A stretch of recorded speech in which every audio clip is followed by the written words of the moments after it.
तुमचे आमचे सगळ्यांचे नेते, भाग्यविधाते माननीय पवार साहेब, प्रदेश अध्यक्ष शशिकांत शिंदे साहेब, आमचे नेते माननीय जयंत पाटील साहेब, सुप्रियाताई, श्री अनिल देशमुख जी, श्री विजय सिंह मोहिते पाटील जी, श्री हर्षवर्धन पाटील जी, श्री एकनाथ खडसे जी, फौजियाताई जी, सर्व समोर बसलेले सर्वच मान्यवर, रेखाताई आणि उपस्थित बंधू आणि भगिनींना, मला तसे वेगवेगळे विषय दिलेत, पण विषयाला सुरुवात करताना मी पहिल्यांदा भारताचे पंतप्रधान माननीय नरेंद्र मोदी यांचे मनापासून अभिनंदन करतो, आभार मानतो की उशिरा का होईना पण ते मणिपूरला जात आहेत आणि 7,000 कोटी रुपये घेऊन जात आहेत. म्हणजे महिलांवर झालेले बलात्कार, तिथल्या स्त्रियांवर उघड्यावरती झालेले बलात्कार, झालेली जाळपोळ, तिथे झालेले मरण यातना, तिथल्या आदिवासींना जाळण्यात आलं होतं, ह्यावरती सगळ्यावरती एक मलम 7,000 कोटी रुपयाचा ते घेऊन जात आहेत. त्या मलमाची किंमत 7,000 कोटी रुपये आहे आणि त्या मलमाने त्या जखमा पुसल्या जातील, स्वच्छ होतील असा त्यांचा विचार आहे.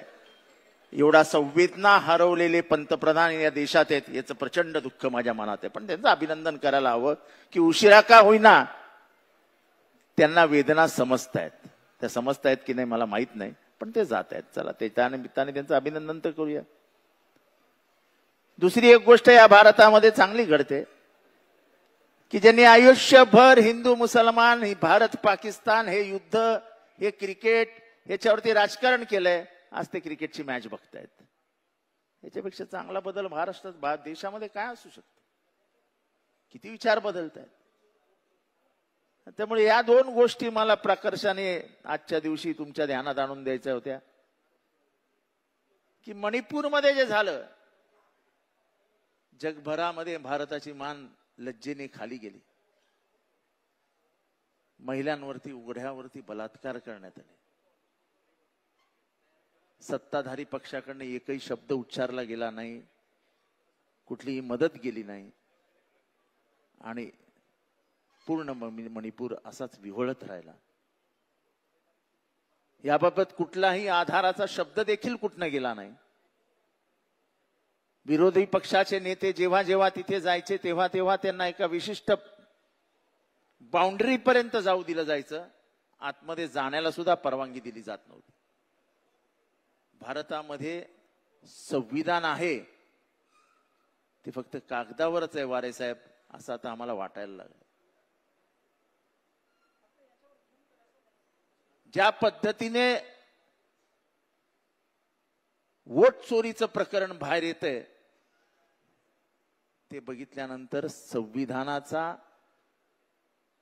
आता फायदा हा कोणासाठी आहे आणि कुठपर्यंत आहे याचा विचार पूर्ण भारत देश करू लागलाय. जयंत पाटील साहेब, आपल्याला आठवत असेल 18 ऑक्टोबर 2024 आपण निवडणूक आयोगाला पत्र पहिल्यांदा लिहिलं आणि त्या पत्रामध्ये आपण 14 मतदारसंघामध्ये 10,000च्या वरती मतं बाद केली जात आहेत आणि 10,000च्या वरती मतं आतमध्ये आणली जात आहेत असं पत्र दिलं होतं. 18 ऑक्टोबर 2024 म्हणजे निवडणुकीच्या आधी. म्हणजे निवडणुकीच्या नंतरची वोट चोरी आहे अशी आपली तक्रार नव्हती. निवडणुकीच्या आधीच निवडणुकीत घोटाळे केले जात आहेत हे आपण निदर्शनास आणून दिलं होतं. कारण का लोकसभेत पराभूत झालेल्या सरकारने निवडणूक आयोगाला हाताशी धरलं होतं हे तेव्हाच कळत होतं. ते पत्र जर व्यवस्थित आजही वाचलं तर त्याच्यामध्ये निवडणूक आयोगाचं सर्व्हर आणि बीजेपीच्या काही विशिष्ट पदाधिकाऱ्यांच्या हातात त्या सर्व्हरच्या कीज असं दोन्ही आपण गोष्टी निवडणूक आयोगाच्या निदर्शनास आणून दिलं होतं. निवडणूक आयोगाने तिच्याकडे लक्ष दिलं नाही. नंतर आपला पराभव झाला.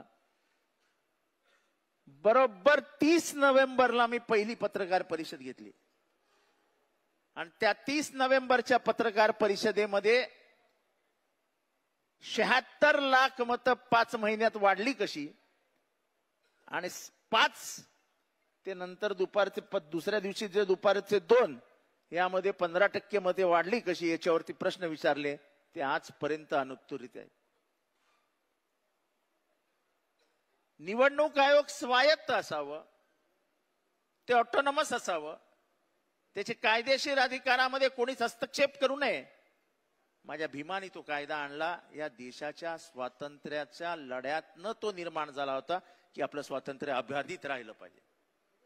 काही मुठभर लोकांच्या हातात हे स्वातंत्र्य जाता कामा नाही म्हणून निवडणूक आयोगाची स्थापना झाली की 5 वर्षानंतर येणारी निवडणूक ही इथल्या सर्वसामान्य जनतेच्या मनात जे आहे ते प्रतिबिंबित झालं पाहिजे मतांच्या रूपाने आणि त्या मतातनं जो बदल घडवायचा तो घडला पाहिजे. पण तो घडतच नाही.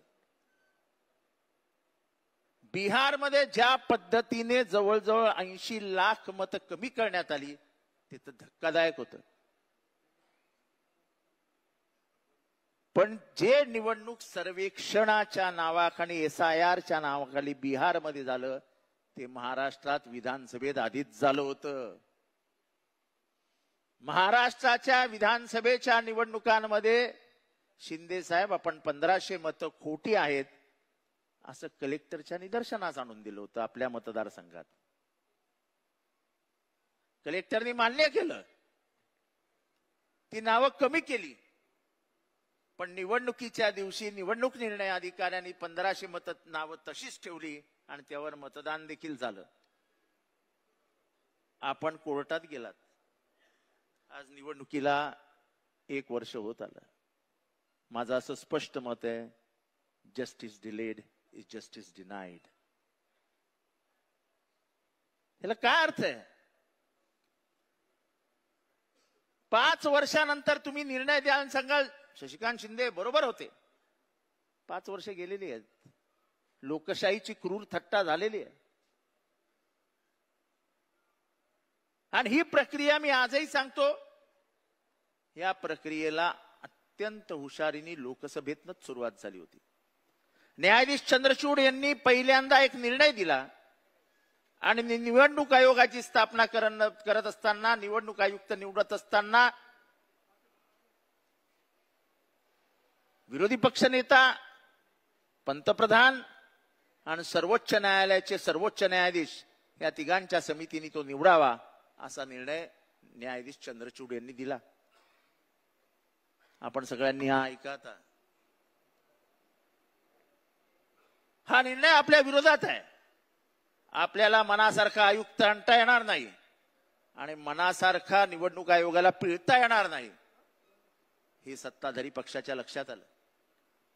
सत्ताधारी पक्षाने हा कायदा लोकसभेत नेला आणि लोकसभेतनं त्यांनी सर्वोच्च न्यायालयाचे सर्वोच्च न्यायाधीश, सरन्यायाधीश हे त्या समितीत नसतील, त्यांना बाहेर काढण्याचा निर्णय घेतला. आणि त्यामध्ये 2 मंत्री म्हणजे पंतप्रधान आणि 1 मंत्री आणि विरोधी पक्षनेता असे असतील. तेव्हा विरोधी पक्षनेताच नव्हता या देशाला. त्यामुळे संपूर्ण अधिकार हे मी सत्ताधारी पक्ष म्हणणार नाही पण बीजेपीच्या हातात गेल्या आणि पहिल्यांदा राजीव नावाचा निवडणूक आयुक्त आला. महाराष्ट्राच्या राजकारणाचं वाटोळं जर कोणी केलं असेल तर आपल्यातल्या फुटीर लोकांनी केलंच. पण याला सर्वात मोठा आशीर्वाद होता तो हे निवडणूक आयुक्त राजीव यांचा. मी दर केस अटेंड केली आहे. निवडणूक आयोगाच्या प्रत्येक हिअरिंगला मी गेलोय. शेड्यूल 10 भारतातला पक्षांतर विरोधी कायदा इतका मजबूत आहे की त्याच्यातनं कोणालाही बाहेर जाता येत नाही. किंबहुना पक्षातनं फुटल्यानंतर तुम्हाला स्वतंत्र अस्तित्व ठेवताच येत नाही असा कायदा म्हणजे कुठलाही अनाड्याने तो कायदा वाचला तर तो कायदा स्पष्ट आहे. पण निवडणूक आयोगाने ज्या पद्धतीने निकाल दिला तो निकाल ऐकल्यानंतर आम्हाला धक्काच बसला. आमच्यातनं फुटून गेलेल्यांचं स्वातंत्र्य अस्तित्व मान्य करून ज्या बाळाला माझ्या आईने जन्म दिला ते बाळ दुसऱ्याच्या मांडीवर देण्याचं काम निवडणूक आयोगाने केलं. मग ते शिवसेनेचं असो नाही तर राष्ट्रवादी काँग्रेसचं असो अरे आमचं बाळ ना. अरे ज्या बाळाची पैदास शरद पवार साहेबांनी केली, ज्या बाळाची पैदास कैलासवासी बाळासाहेब ठाकरेंनी केली, ते बाळ काढून तुम्ही दुसऱ्याच्या मांडीवर देता. आणि याला कारणीभूत फक्त आणि फक्त राजीव होता. नंतर खटला सर्वोच्च न्यायालयात गेला. सर्वोच्च न्यायालयावर टीका टिप्पणी करू नये असं म्हणतात, पण तो माझा अधिकार आहे. स्वतंत्र नागरिक म्हणून स्वातंत्र्य, मला दिलेलं स्वातंत्र्य, व्यक्त होण्याच्या स्वातंत्र्यातनं मी हे व्यक्त करतो की सर्वोच्च न्यायालयाने जे गतीने हा तिढा सोडवायला पाहिजे होता, तो तिढा सोडवला नाही. परत एकदा मी रिपीट करतो, justice delayed is justice denied. ज्या लोकांनी पक्षांतर केलं होतं त्यांची आमदारकी रद्द व्हायला हवी होती, ती न होता निवडणुका लागल्या. निवडणुकीच्या माध्यमातून ते परत निवडून आले आणि आज ते सत्तेत आहेत. सत्ता नाही याचं दुःख नाही, पण लोकशाहीचा पराभव होतोय आणि हळूहळू या देशातली राज्य घटना ही विस्कळीत होऊन विसर्जित केल्यासारखी होते. आणि या राज्यघटनेशी खेळ हा आजचा नाहीये. याला एक इतिहास आहे. यांना ही राज्यघटनाच मान्य नव्हती, यांना हा तिरंगाच मान्य नव्हता. ज्या दिवशी स्वातंत्र्य मिळालं त्याच्या एक दिवस अगोदर ऑर्गनायझर या त्यांच्या पाक्षिकातनं, त्यांचं मुखपुत्र आहे RSS, त्यांनी लिहिलं की 3 अंकाचा हा तिरंगा हा आमच्या हातात शोभणारच नाही, हा अशुभ आहे, हा हातात असताच कामा नये आणि आमचा झेंडा आम्ही याला मानतच नाही. हे कधीचं वाक्य यांचं? 1946. संविधान 1950 साली आलं. त्यांनी सांगितलं आम्हाला हे संविधानच मान्य नाही, आमचं संविधान हे मनुस्मृती आहे. आणि जे वारे साहेब बोलले तेच खरं. स्त्रियांना स्वातंत्र्य द्यायचं नाही, इथल्या मागासवर्गीयांना स्वातंत्र्य द्यायचं नाही, इथल्या मागासवर्गीयांना अधिकार द्यायचा नाही, इथल्या मूळभर लोकांच्या हातातच इथली राजकीय आणि सामाजिक सत्ता ठेवायची, हा मूलभूत हेतूच त्याच्या मागे होता. आणि म्हणून त्यांना हे संविधान मान्य नव्हतं. आनंद कुमार हेगडे काय म्हणाले, कंगना राणावत काय म्हणाली, त्याच्या आधी मुरली मनोहर जोशी काय म्हणाले, RSSचं म्हणणं काय आहे? RSSचं म्हणणं काय आहे माहितीये? 1993च्या अगोदर RSSच्या मुख्यालयावरती कधीही तिरंगा लागला नव्हता. जे घरघर घरघर घरघर तिरंगा म्हणतात त्यांच्या मनात ही घरघर होती की या तिरंगाचा मला मान्य नाही. हे तर काँग्रेसचे शूर कार्यकर्ते होते जे 1993 साली RSSच्या मुख्यालयात घुसले आणि त्यांनी, बरोबर देशमुख साहेब, तिरंगा मुख्यालयावर ठोकला आणि आजही ती केस कोर्टात चालू आहे. तिरंग्याबद्दलचं प्रेम यांनी आम्हाला सांगू नये. 1942च्या आंदोलनामध्ये गद्दारी कोणी केली? 1942च्या आंदोलनामध्ये स्वातंत्र्य सैनिकांची नावं इंग्रजांना कोणी कळवली? इंग्रजांचे खबरी कोण होते? हे इतिहासाच्या प्रत्येक पानावरती लिहिलेलं आहे. आणि पान आजही भारत वाचतोय. ठीक आहे, काही सध्याच्या व्हॉट्सअप युनिव्हर्सिटीतनं जे काही फिरतं त्याच्यातनं एक नवीन पिढी नवीन दिशेला जाते. थोडे दिवस हे सगळ्या देशांमध्ये चालतं, पण परत पिढी मार्गावर येते. दररोज नेहरूंना शिव्या घालणारे आज नेहरूंबद्दल जेवढं व्हॉट्सअपवर शोधलं जात आहे, गुगलवर शोधलं जात आहे, तेवढं कोणाबद्दलही शोधलं जात नाही. कारण का जे नेहरूंनी निर्माण केलं त्याच्यातनं भारत घडला. Indian institute of management, IIT, AIIMS, BARC, आधुनिक भारताचा पाया जर कोणी रचला असेल तर तो जवाहरलाल नेहरूंनी रचला. कंगना राणावत काय म्हणते याला फार काय अर्थ नाहीये. कारण का त्यांची अक्कल किती आणि ती कुठे हा प्रश्न विचारला तर लोक बरोबर उत्तर देतील. पण या देशामधलं एकंदर वातावरण बघितल्यानंतर जरा भीती वाटायला लागते. आपल्या महाराष्ट्रात ज्या पद्धतीने जातीय द्वेष पसरवला जातोय, आपल्या महाराष्ट्रात ज्या पद्धतीने धर्मद्वेष पसरवला जातोय, हा भीतीदायक आहे. हॉटेलमध्ये, जळगाव मधल्या जामनेर मध्ये हॉटेलमध्ये एक मुलगा मुलगी चहा पीत बसली होती. 100 घरांच्या गावामध्ये 2 मुसलमानांची घरं, त्याच्यातला तो एक पोरगा, तो एका मुलीबरोबर चहा पीत बसला होता जामनेर मध्ये. चांगलं सुखवस्तू कुटुंब, गाव अतिशय सेक्युलर, म्हणजे आपल्या बीड सारखंच, संतोष देशमुखच्या गावासारखंच. त्या पोराला तिथनं काही पोरांनी उचलला आणि त्याचे हाल हाल करून त्याच्या आई बापा समोर त्याचा मृत्यू झाला. त्याला 14 ठिकाणी फिरवला, 14 ठिकाणी मारला, आई वडिलांसमोर गेला आणि आई वडिलांसमोरच त्या पोराने प्राण सोडला. हा माझा महाराष्ट्र आहे, हा माझा महाराष्ट्र आहे. मी तुमच्याशी बोलतोय, हा माझा महाराष्ट्र नाही. आज ऑनर किलिंग, या जातीतल्या पोरीनी त्या जातीतल्या पोराशी लग्न केला, पोरीला मारून टाकलं बापानी. कुठे चाललोय महाराष्ट्र? हा फुलेंचा महाराष्ट्र, जेथे जातीयवादाविरुद्ध पहिल्यांदा आवाज उचलला त्या फुलेंचा हा महाराष्ट्र. कर्मकांडाविरुद्ध पहिल्यांदा आवाज उचलला त्या फुलेंचा हा महाराष्ट्र. ज्याने शिक्षणाचे दरवाजे महिलांसाठी खुले केले त्या फुलेंचा हा महाराष्ट्र. त्या फुलेंच्या महाराष्ट्रात मध्ये महिलांची अवस्था काय आहे? लाडक्या बहिणींना किती पैसे मिळतात हे महत्वाचं नाही, त्याच्यात झालेल्या भ्रष्टाचाराबद्दल काही जण वेगळं बोलतील, पण माझ्या लाडक्या बहिणींना तुम्ही वागवताय कसं ते फार महत्वाचं आहे.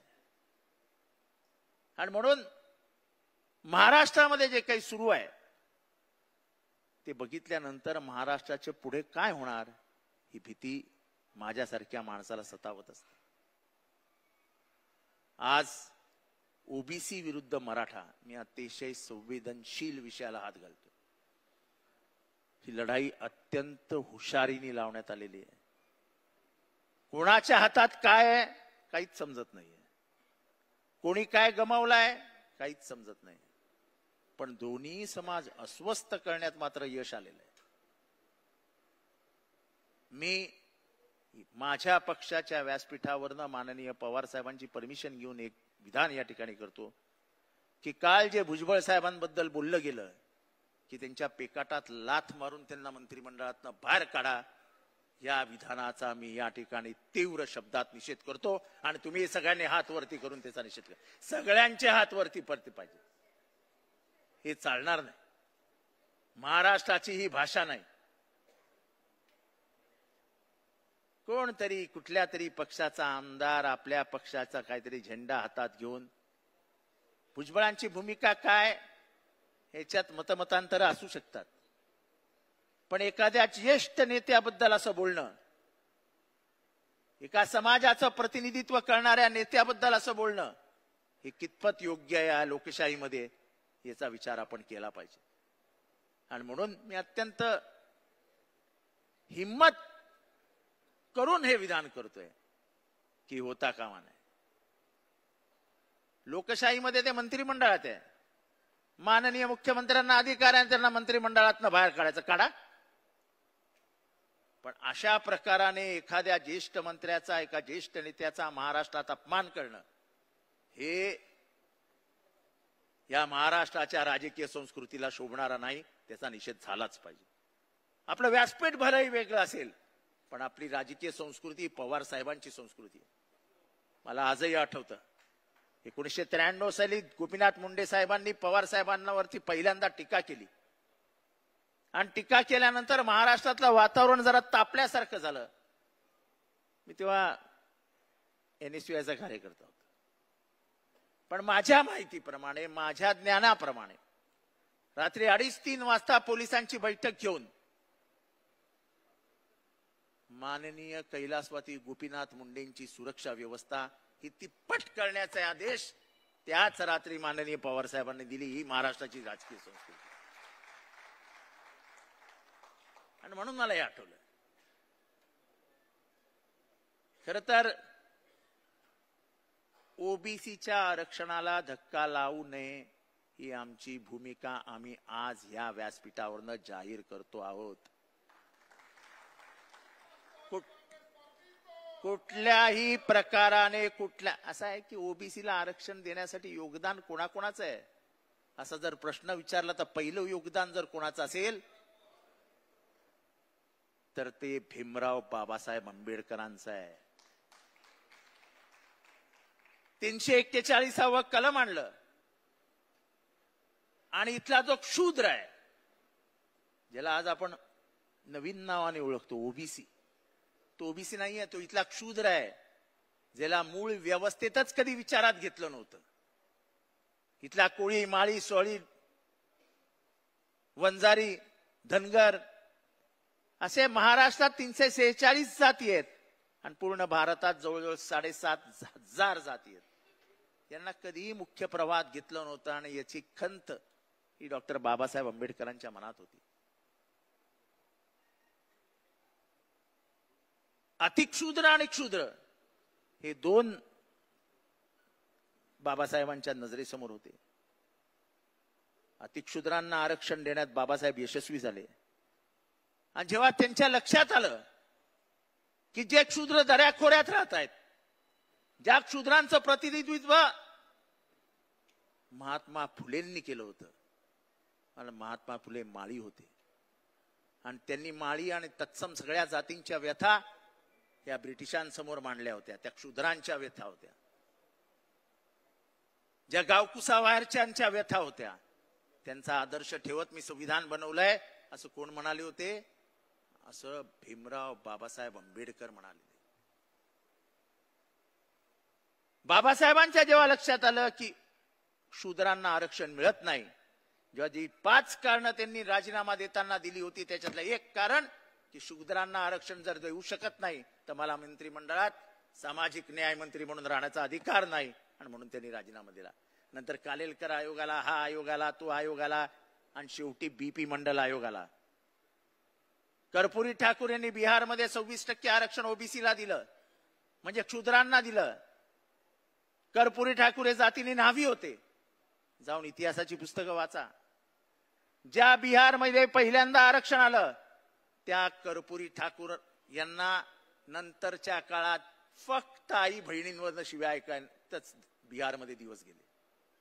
पण कर्पूरी ठाकूरांचं उदाहरण घेऊन तेव्हा त्या जनता पक्षाने मंडळ आयोग आणला आणि मंडळ आयोगाचा स्वीकार हा विश्वनाथ प्रताप सिंग यांनी केला.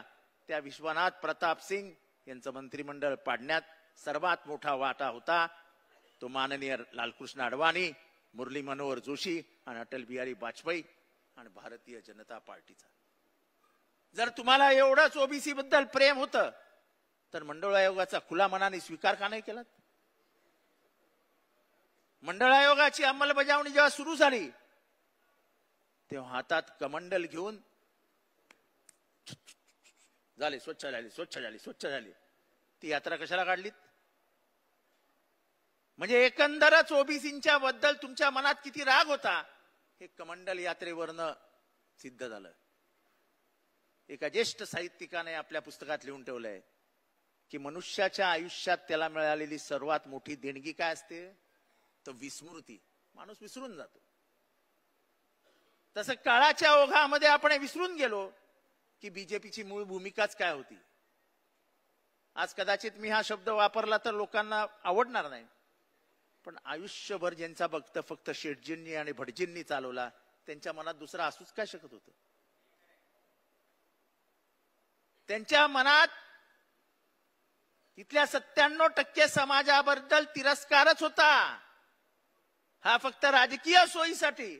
आमचा डीएनए ओबीसीचा आहे बरं का, तुमचा डीएनए हा ओबीसीचा नाही.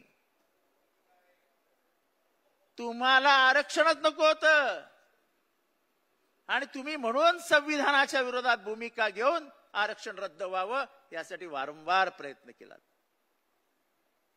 जसं बीपी मंडळ आयोगाला, तसा आम्हाला अभिमानाने आज आम्ही महाराष्ट्रात सांगतो की मंडळ आयोगाची अंमलबजावणी आणि इथल्या क्षुद्रांना आरक्षण जे बाबासाहेबांचं स्वप्न होतं ते पूर्ण करण्याचं काम जर कोणी केलं तर ह्या महामानवाने केलं, ज्याचं नाव शरदचंद्र गोविंदराव पवार आहे. RSSला पवार साहेबांबद्दल राग का? तर स्थापनेनंतर महाराष्ट्रात स्थापन झाली. एक लक्षात घ्या, RSS उत्तर प्रदेशमध्ये स्थापन नाही झाली आहे, RSS गुजरातमध्ये स्थापन नाही झाली आहे, RSS तुमच्या माझ्या महाराष्ट्रात स्थापन झाली आहे.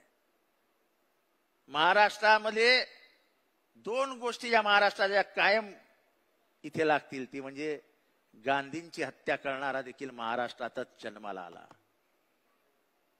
हिंदू मुसलमानांचा सर्वात मोठा द्वेष तयार करण्याची फॅक्टरी पण महाराष्ट्रात झाली. आणि आज दुर्दैवाने जातीयवादीचं विष घराघरापर्यंत पोहोचवण्याचं काम जर कुठे देशभरात चालू झालं असेल तर ते महाराष्ट्रात सुरू झालं. आणि त्याच्या लॅबॉरेटरी महाराष्ट्र झाली आहे. हैदराबाद गॅझेटियर, मी परवा गॅझेटियर वाचत होतो शशिकांत शिंदे साहेब, आणि म्हणून आज मी मागणी पुढे करतो, हैदराबाद गॅझेटियर लावायचं आहे ना, तर हैदराबाद गॅझेटियर मध्ये लिहिलंय की व्हिजेएनटीला एसटीचे अधिकार द्या. काळबांडे हैदराबाद गॅझेटियर मध्ये आहे ना, हा मग द्या ना. धनगर वंजारी द्या आम्हाला एसटीचे अधिकार, बंजारा द्या एसटीचे अधिकार, लावाय हैदराबाद गॅझेटियर. असे निवडू नका. हैदराबाद गॅझेटियर नंतर 6 महिन्यांनी समजेल लोकांना काय मिळणार आहे, त्याच्याबद्दल मला बोलायचं नाही. पण अमर महाराष्ट्रातल्या ओबीसींना अस्वस्थ करण्याचं काम या सरकारने अत्यंत यशस्वीरित्या केलंय. ओबीसींनी आता डोळे उघडावे, कोण कोणाच्या खरंच कोण कोणाबरोबर आहे.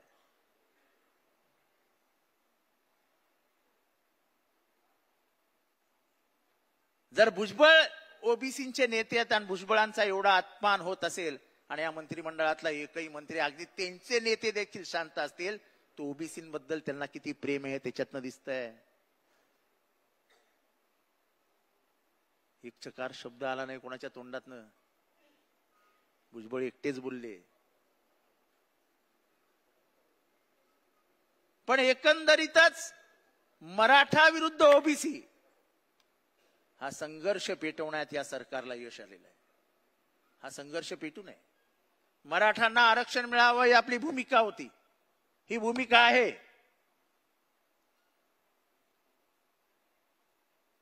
कारण का तर इथला सत्ताधारी समाज असलेला मराठा काळाच्या ओघात शिक्षणामध्ये मागे पडला, भावभावकीच्या नादामध्ये जमिनीचे तुकडे झाले, जमिनी वाटल्या गेल्या. जो एकेकाळी अशोक पवार जमीनदार असलेला मराठा अल्पभूधारक झाला, शेतीचं वाटवळं झालं.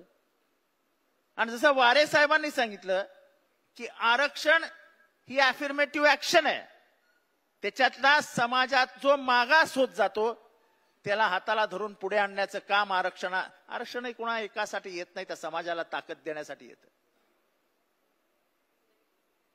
आणि या समाजाला ताकद देण्यासाठी म्हणून जर हे काम होणार असेल तर आम्ही मराठ्यांबरोबर आहोत, ही आमची ओबीसी म्हणून भूमिका होती. आम्ही हा ओबीसी म्हणून कधीच छोटं मन दाखवलं नाही किंवा आरक्षण देऊ नका. पण आमचं मत हे आमच्या नेत्याप्रमाणे होतं, जे आमच्या नेत्यांनी मांडलं होतं की ओबीसीच्या आरक्षणाला धक्का न लावता हे आरक्षण मिळालं पाहिजे. लोकसभेत तुमची आज इतकी भयंकर भारी बहुमत आहे, तुम्ही पाहिजे तो कायदा बदलता. तुम्ही निवडणूक आयुक्त बदलून घेतला, निवडणूक आयुक्ताचा चंद्रचूडनी दिलेला निर्णय बदलून घेतलात. मग तुम्हाला हा निर्णय बदलायला काय होतो? वाढवाना 15-20% आरक्षण. आणि मग इथला गुजर असो, इथला जाट असो, इथला पाटीदार असो, नाही तर इथला मराठा असो, द्या त्यांना आरक्षण. आमची आग्रही मागणी आहे. आम्ही लोकसभेमध्ये तुमच्या बरोबर उभे राहू. म्हणजे साहेबांना विचारता न विचारता मी कोणाला न विचारता बोलतोय. नाही तर तुम्ही म्हणाल तुम्हाला लोकसभेच्या खासदारांचा अधिकार तुम्हाला कोणी दिला. पण बाप्पा उभे राहणार की नाही आपण? मराठ्यांना जेव्हा आरक्षणाचा कायदा आणतील हे सरकार, तेव्हा आमचे सगळे खासदार तुमच्या बरोबर ताकदीने उभे राहतील. हिम्मत असेल तर आणून दाखवा. अरे कशाला फसवता रे महाराष्ट्रात गरीब लोकांना.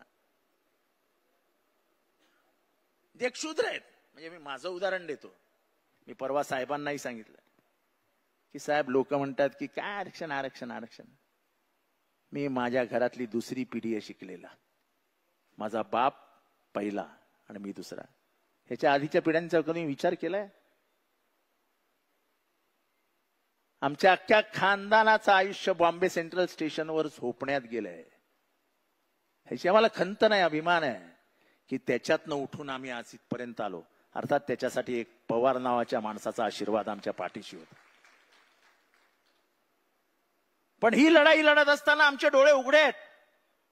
आम्हाला दिसतंय की यांना आरक्षण काढून, यांना संविधान बदलून परत एकदा जातव्यवस्था निर्माण करायची आहे आणि जातीच्या वरवंट्याखाली वरती आलेल्यांना परत पिसायचं आहे. हे आता आम्ही होऊ देणार नाही. बिहारमध्ये जातीय जनगणना झाली आणि साहेब जातीय जनगणनेमध्ये जयंत पाटील साहेब काय आढळलं माहितीये? 63% ओबीसी आहेत. 63%. उगाच नाही बीजेपीने पटकन निर्णय घेतला जातीय जनगणना करूया. कारण का समोर बिहारच्या निवडणुका आहेत. बिहारच्या निवडणुकांमध्ये जर ओबीसींच्या मतांना आपण फुंकर घातली नाही तर आपला टिकावंच लागणार नाही. हे त्यांच्या बरोबर ध्यानात आलंय. पण घोषणा तर झाली, होणार कधी? कुठलाही कायदा नाही. लोकसभेची त्याच्यानंतर 2 अधिवेशनं होऊन गेली. सेन्ससच्या बाबतीत चर्चा नाही.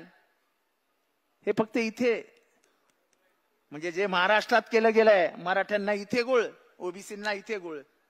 ओबीसींनी इथे बघायचं, मराठ्यांनी इथे बघायचं. गोळ फक्त लागलेला दिसतोय, जिभेला लागतच नाही. बाप्पा वाईट वाटून घेऊ नका. मी कोणाविरुद्धही नाही. मी निधर्मी आणि मला जातच नाही. मला माणूस की ही एकच जात माझ्या बापाने शिकवली. आणि म्हणून जेव्हा जामनेरमध्ये एका मुसलमान पोराला उचलून मारला जातो तेव्हाही माझं हृदय तुटतं.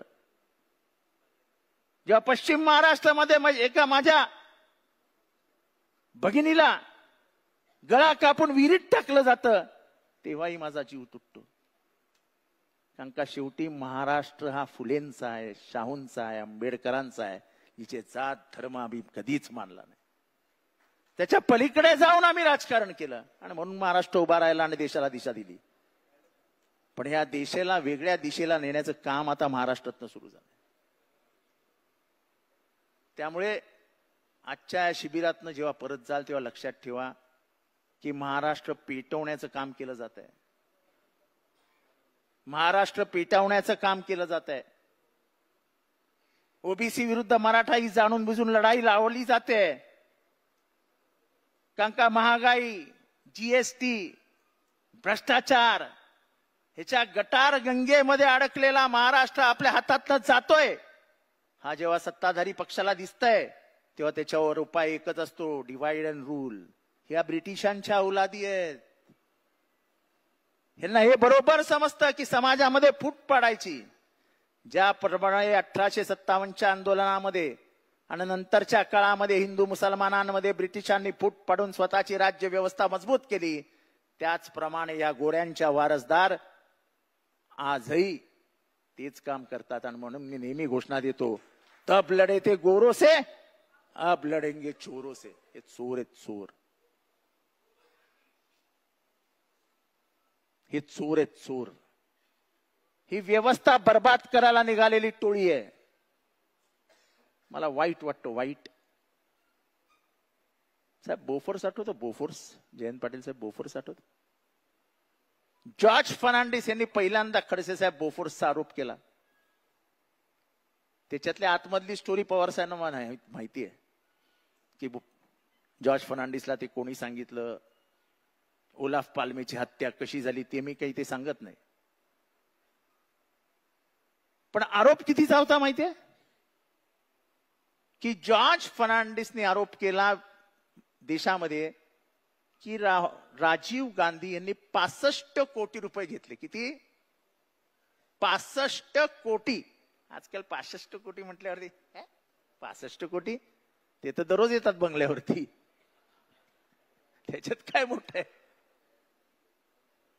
पण 65 कोटीमध्ये राजीव गांधी अख्खं गव्हर्नमेंट गेलं, अख्खं गव्हर्नमेंट. मुंबई मधल्या एका रस्त्यामध्ये भ्रष्टाचार झाला. लार्सन अँड टुब्रोनी ती केस सुप्रीम कोर्टापर्यंत नेली आणि सुप्रीम कोर्टाने सांगितलं की या टेंडर मध्ये कितीचा घोटाळा झालाय? 3000 कोटीचा. आपल्या इथली माशी तरी हल्ली का? आम्ही तुम्हा कार्यकर्त्यांना विचारतोय, आपल्याला माहिती तरी आहे का? 3000 कोटीचा घोटाळा हा कोणी आरोप नाही केला. हा 3000 कोटीचा घोटाळा झाला हे सर्वोच्च न्यायालयाने निदर्शनास आणून दिलं आणि विचारलं की आम्ही याच्यात मध्ये पडावं का तुम्ही टेंडर कॅन्सल करता. तिथे असलेले सरकारी अधिकारी सर्वोच्च न्यायालयाच्या शिड्या उड्या मारत मारत पळाले. महाराष्ट्र सदनात गेले, रातोरात फोनाफोनी झाली आणि दुसऱ्या दिवशी सकाळी पहिल्याच मिनिटाला हे कोर्ट सुरू झाल्या मुख्य न्यायाधीशाच्या कक्षामध्ये जेव्हा ही केस सुरू होती तिथे जाऊन सांगितलं we have decided to cancel the tender. पण त्याच्या आधी आलेला ऍडव्हान्स कोणाच्या खिशात गेला जयंत पाटील साहेब ते कोणालाच माहित नाहीये. ऍडव्हान्स घेण्याची तर प्रथा महाराष्ट्रात सुरू झाली आहे, तर तुम्हाला माहिती आहे, आणि ती किती जोरात सुरू आहे हेही तुम्हाला माहिती आहे. मग या 3000 कोटीचा आलेला ऍडव्हान्स गेला कुठे? हा प्रश्न महाराष्ट्र विचारणार आहे की नाही? जर 65 कोटीमध्ये राष्ट्रीय सरकार राजीव गांधींचं उलटू शकतं, तर 3000 कोटीवरती संवेदनशील महाराष्ट्र हा संवेदना हरवून बसतो. अरे तुमचे माझे पैसे आहेत ना, तुमच्या माझ्या बापाच्या टॅक्स मधनं निघालेले पैसे आहेत. हा शक्तीपीठ हे काय आहे? शक्तीपीठ म्हणजे निव्वळ लक्ष्मी दर्शन आहे, निव्वळ लक्ष्मी दर्शन. आणि भ्रष्टाचार हा फक्त पैशाचा नसतो, हा नैतिक असतो, हा सामाजिक असतो, असा आर्थिक असतो. हे महाराष्ट्रात जो काही भ्रष्टाचार चालू आहे तो फक्त आर्थिक नाही आहे, या महाराष्ट्राच्या मानसिकतेला बर्बाद करणारा भ्रष्टाचार चालू आहे. आणि त्यामुळे संविधान असो, तुमच्या महाराष्ट्राचे संस्कार आणि संस्कृती असो, या सगळ्याला बर्बाद करण्याचं काम या ठिकाणी सुरू आहे. मी मध्यंतरी मनुवाद आणि सनातन या विषयावर बोललो. काही लोकांना ते खटकतं, पण जेव्हा मी बोलतो तेव्हा त्याला मी इतिहासाचा स्पर्श केलेला असतो. माझा प्रश्न आहे काय हो, ज्ञानेश्वरांच्या आई वडिलांना कोणी आत्महत्या करायला लावली हो? त्यांची नावं काय होतं? ते कोण येतो? ते कोण आहेत? ते मनूचे वारसदार नाहीत? तुकारामाच्या गाथा बुडवायला लावल्या ज्या अंबाजी भटाने तुकारामाचा छळ केला, ती मनूची औलाद नव्हती?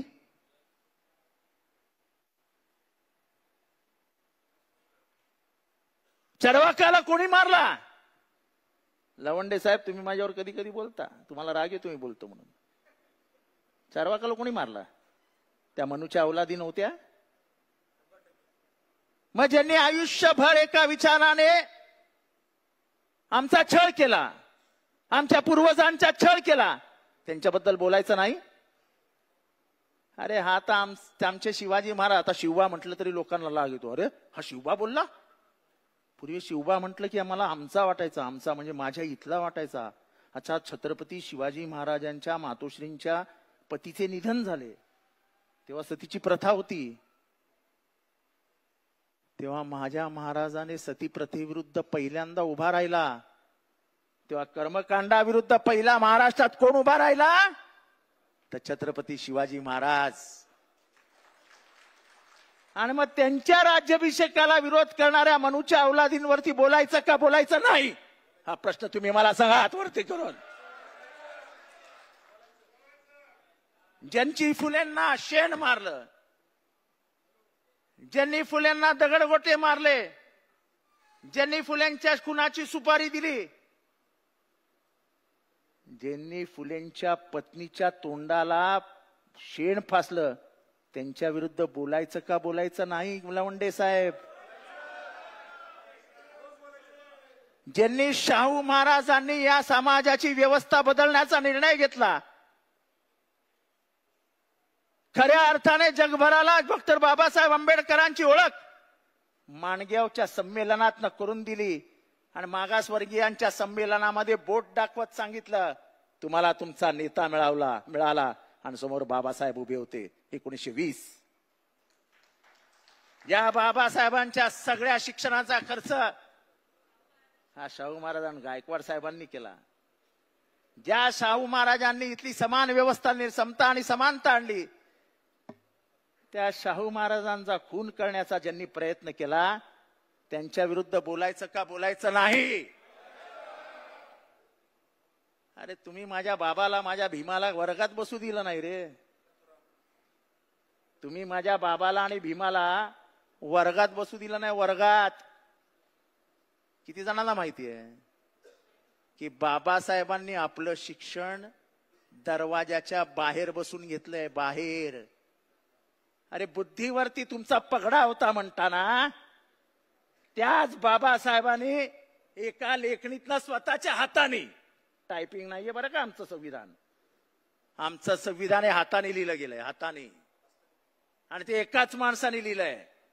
कोण जर म्हणत असेल ना की 7 जण होते समितीमध्ये, तर 3ऱ्या महिन्यात 6 जण निघून गेले होते आणि एकटेच बाबासाहेब राहिले होते.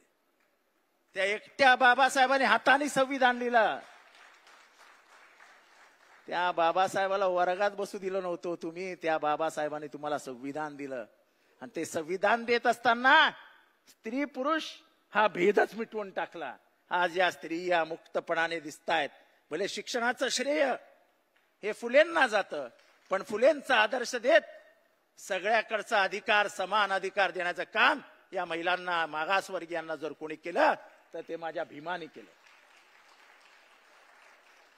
आणि म्हणून तर आम्हाला भीमाचा अभिमान आहे की तुम्ही ज्याला तुमचं संविधान मानता,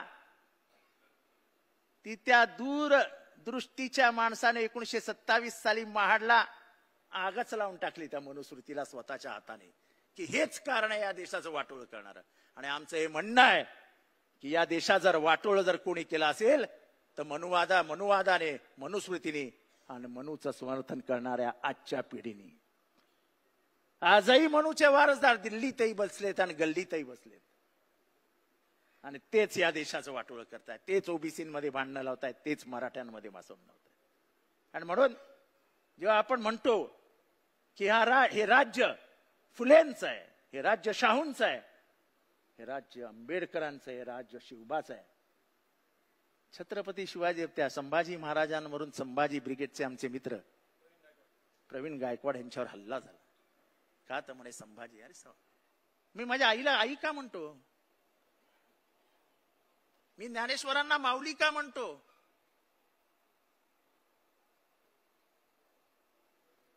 कारण का ते आपलेपणा आहे, आपलेपणा.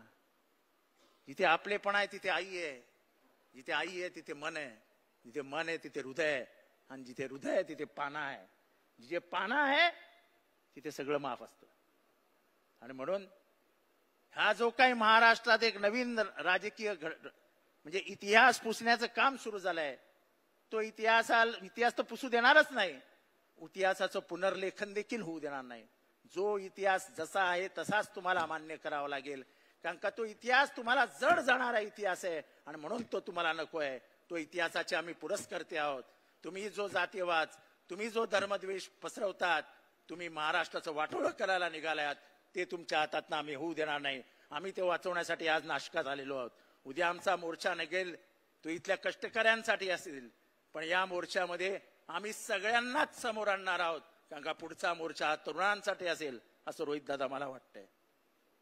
का इथला सर्वात महाराष्ट्राचे आणि देशाची पिछेहाट होत असताना ह्याच्या सर्वात जास्ती भोग जर कोणाला भोगावे लागणार असतील ते इथल्या तरुण पिढीला भोगावे लागणार असते आहेत. त्याच्यासाठी आपल्याला उभं राहावं लागेल. जात विरहित, धर्म विरहित देश जो डॉक्टर बाबासाहेब आंबेडकरांनी बघितला होता तेच या देशाचं स्वप्न आहे. ते आपल्याला पूर्ण करावं लागेल. एवढंच बोलतो, रजा घेतो. जय हिंद, जय महाराष्ट्र, जय भीम.